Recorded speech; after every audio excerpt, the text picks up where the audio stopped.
Coming up this week on The Week in Business, the Lagos Chamber of Commerce and Industry and NAICOM 2023 Insurance Stakeholders Consultative Forum holds at the Commerce House, Victoria Island, Lagos.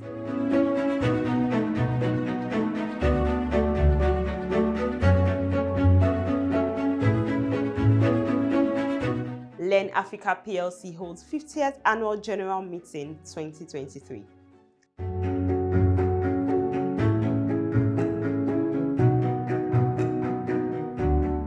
The Capital Market Solicitors Association, in partnership with Templars and Renaissance Capital Africa, CMSA Annual Business Summit holds at the Grand Ballroom Eco Hotel and Suites, Victoria Island, Lagos.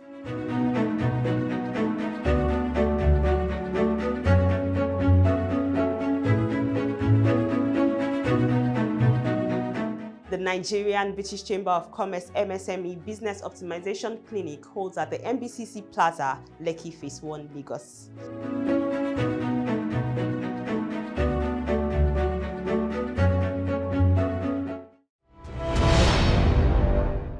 Welcome. It's great to have you join us on today's episode of The Week in Business, where we share with you some of the major events in the world of business in Nigeria this past week.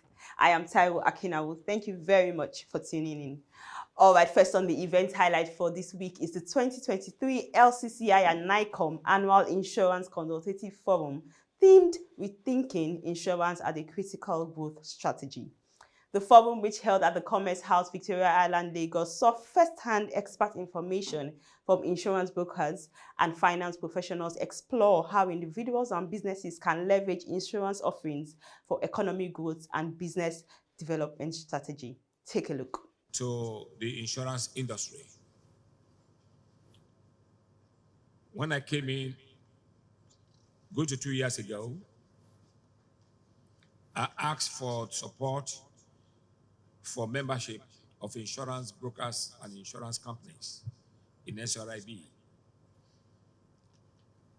As of today, I was given a figure that since I joined, 45 insurance brokers and insurance companies have joined the LCCI. That is the evidence that you are supporting your own. And also it's good that this happens in the sense that the last insurance person I can say I know here who was president here was Chief King George, who was also SRIB past president. I'm looking forward, God helping us, to that time when another insurance person will be here as president. Good morning. To welcome you all, you very distinguished and very highly esteemed people, to the annual Stakeholders Consultative Forum with the theme, Rethinking Insurance as Critical Economic Growth Strategy in Nigeria. The essence of this gathering is to facilitate conversation and exchange ideas on the way forward for the Nigerian insurance industry as a contributor to the growth of our dear country and her economy. Very distinguished ladies and gentlemen, as you may be aware, the insurance growth nexus cannot be disputed. In evaluating the impact of the insurance industry, it quickly becomes evident that it facilitates economic transactions for individuals and businesses by creating risk transfer and risk dispersion mechanisms. The insurance industry plays a substantial role in our great economy, just like it does all over the world. As we all know, insurance as a risk mitigation strategy also provides the required peace of mind for individuals and corporate institutions providing the required impetus and catalyst for business conception, venture, and growth. It is therefore not out of place for the new government to rethink the disposition of government to insurance, alongside other strategies being mapped out for economic growth in the nation. In doing this, the government should, apart from providing and accelerating its support for enabling laws to promote insurance growth, also insure their own assets, bearing in mind that it is the largest spender and potential client of the insurance industry. Please permit me this time to specifically mention the good deeds of our host state, the Lagos State government, in this regard. I thought someone is going to clap for the state. Strategy.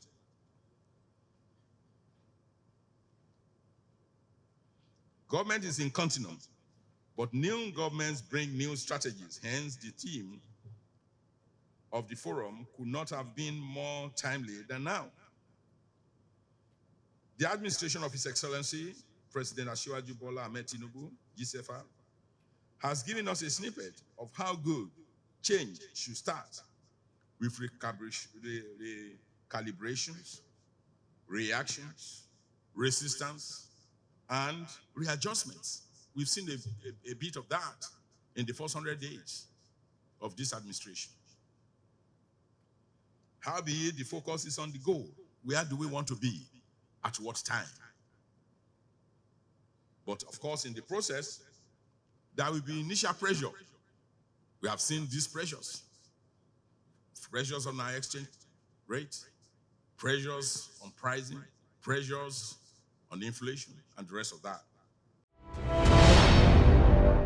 Now let's go witness the 50th annual general meeting of Learn Africa PLC, which held on Tuesday, 26 September 2023 at 11 a.m.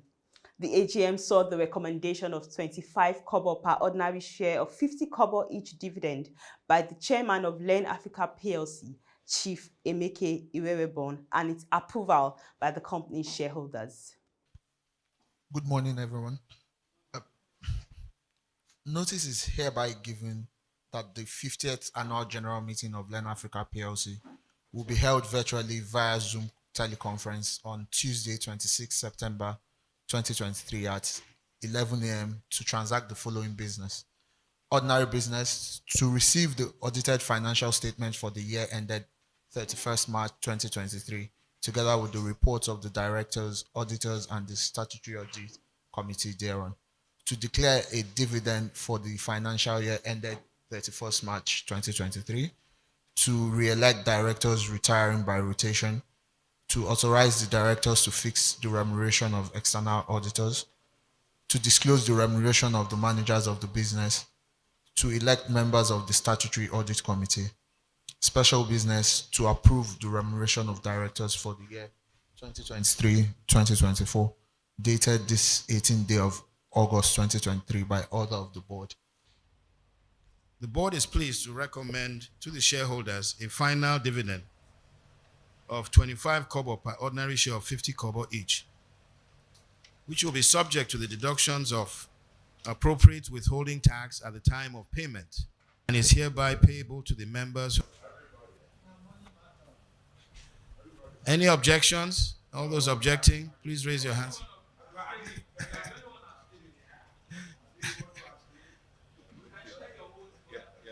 I declare that the motion has been carried unanimously. Next up is the Capital Market Solicitors Association in partnership with Templars and Renaissance Capital Africa CMSA Annual Business Summit, which held at the Grand Ballroom Eco Hotel and Suites, Victoria Island, Lagos. The summit themed recent developments in sub-Saharan Africa sovereign debt implications for Nigeria. So a great lineup of speakers discussed great insights and analysis on debt management for and in Nigeria. What kind of lessons can we learn from the debt crisis around accumulation of unsustainable foreign debt? Interest rates are not really looking to go down anytime soon. We're hopefully reaching a state of some stabilization with regard to inflation, but still a very difficult environment to refinance if you're running up against the wall of refinancing. So what we're seeing globally is sovereign issuers being a little bit more creative, looking at bundled options, looking at thematic bonds, a lot of that. Obviously, ESG is not new. We've been talking about ESG for a few years now, but coming out of the COVID crisis and now looking into this difficult market, that is an area where we're seeing a lot more focus again. Green bonds has been a classic already. If you don't have the projects for green bonds, and now we're seeing sovereigns looking a lot more at sustainability-linked bonds. To your point, Stuart, in terms of different government agencies and ministries talking to each other, that obviously takes significant amounts of preparation within a government, across ministries, and potentially across time as well, across different governments. But sovereigns looking at sustainability-linked bonds, all of that in the context of sustainability of financing, not necessarily reducing debt, but turning it over, raising new debt, and looking to use that debt. Then again, Madam Director General, you've alluded to it several times, but using that debt to generate revenue. A little bit now about the actual debt restructuring mechanisms. I'm assuming how you touched on this in your interview a little bit earlier, right? When you talked about the considerations that went into Nigeria opting to not, or rather, Nigeria not opting, right, for the DSSI. And so I guess the question we'd be asking then is what your thoughts are around the common framework. Is it fit for purpose? While we believe that in the Nigerian situation, if we continue, adopt, so the first thing from prior years was, or before May, was adopt the right policies and implement them, which have been done, and I think Rezi alluded to them. You know what those policies are: subsidies, unification of FX market, and then the revenue drive, which we now have using the Fiscal Policy and Tax Reform Committee. We believe that if all those are implemented appropriately, we shouldn't be looking at the common framework, because the potential is there. Like I said, even if it's just to ramp up oil revenues in the next 12, 13 months, while other things are work in progress, we would not be there. But having said that, we have tracked what has happened in Ghana and tracked issues around the common framework. I agree with you, the process is very long, but one of the things that they did for Ghana was that we took advantage of the framework and suspended external debt servicing. Right, so whilst we are still going through the process of the discussion, then the country doesn't have to make any coupon payment. And so far, Ghana has saved over $2 billion simply by suspending external debt payment until the process is completed. But I also know that there's a lot of discussion going on in terms of the timing, how long it takes, the administrative processes, and all of that. Yeah. MSMEs contribute significantly and diversely to the business world. This is why they are considered a crucial segment of the economy in many countries. Finally, on the event highlight for this week, we take a look at the NBCC MSME Business Optimization Clinic, which held at the NBCC Plaza, Lekki, Phase 1, Lagos. The event saw an array of industry experts engage on valuable insights and initiatives that would ensure that MSMEs in Nigeria thrive. Yeah, there are specific markets, but then what our own slogan is, produce at home and sell abroad. So everywhere we can sell. So far as we're able to follow standards, follow excellence, the ground rules. What do you want for your business? How do you want to compete? Who are those you want to compete with? And where is your interest? Where do you want to export to? So you have to also look at the regulations of those countries of trade you want to engage with, and then we can handhold you. That's where we tailor our programs towards such, if it's market access, if it's packaging, if it's just mentorship from zero to export. You know nothing about export and you want to do export. So we look at gaps.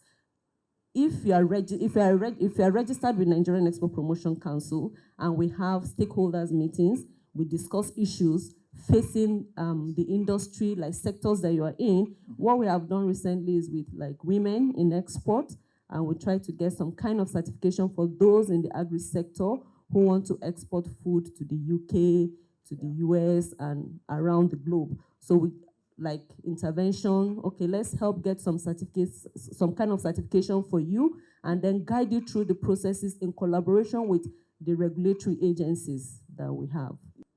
Every country is very, very conservative about what comes in, protectionist, and security, health and safety. And if you understand the dynamics of the World Trade Organization, then you will also appreciate that one instrument that a country can use to limit what comes into their borders is standards. And so if you don't package yourself very well, your products will get rejected. We have products we call the product type specification certification. That particular product aims to certify your product to the destination market. So you get their requirements, you present to us, and then we inspect, we test, and then certify according to what your client has presented to you. And that way they don't get rejected. I'll give an example. Nigerian storage, our temperatures, we know what our temperature is. You cannot say you are going to store butter under the room temperature in Nigeria. Whereas you can store it in the UK in room temperature.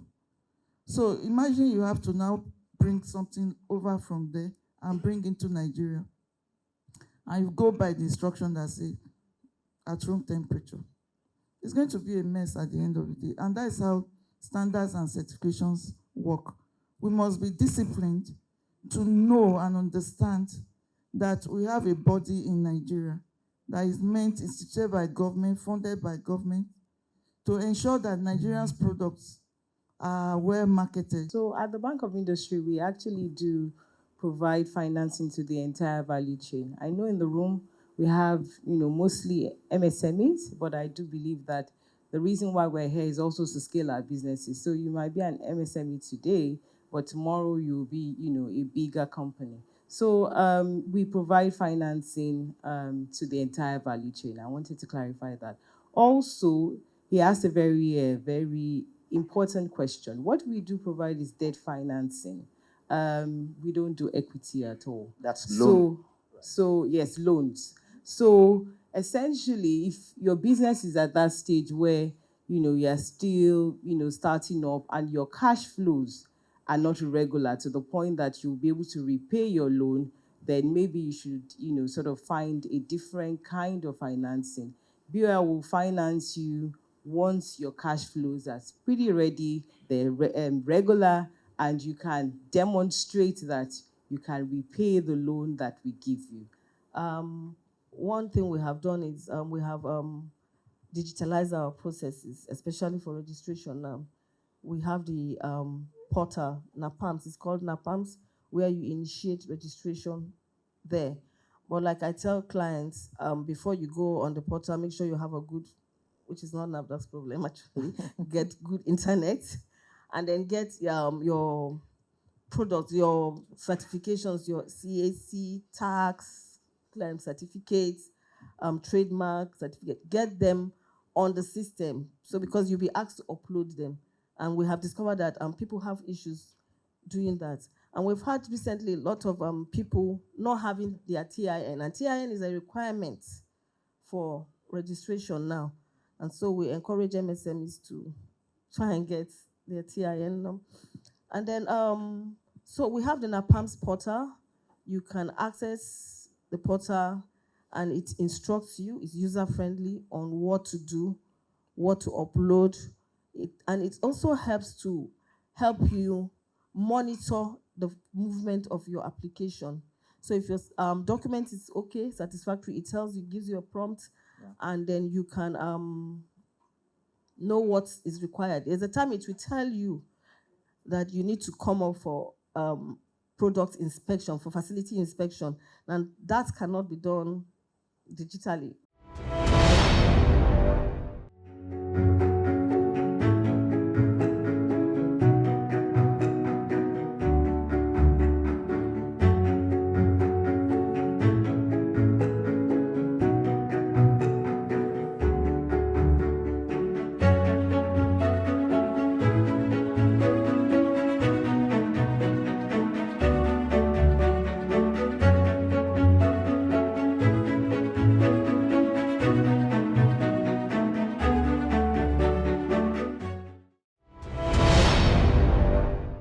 Well, that's it on the Week in Business program for today. Thank you very much for watching. For more business, finance, and economy content, follow us on all our social media platforms at WebTVNigeria and visit our website www.poshare.co. Till next week, I am Tayo Akinawo. Enjoy the rest of your weekend and have a great week ahead.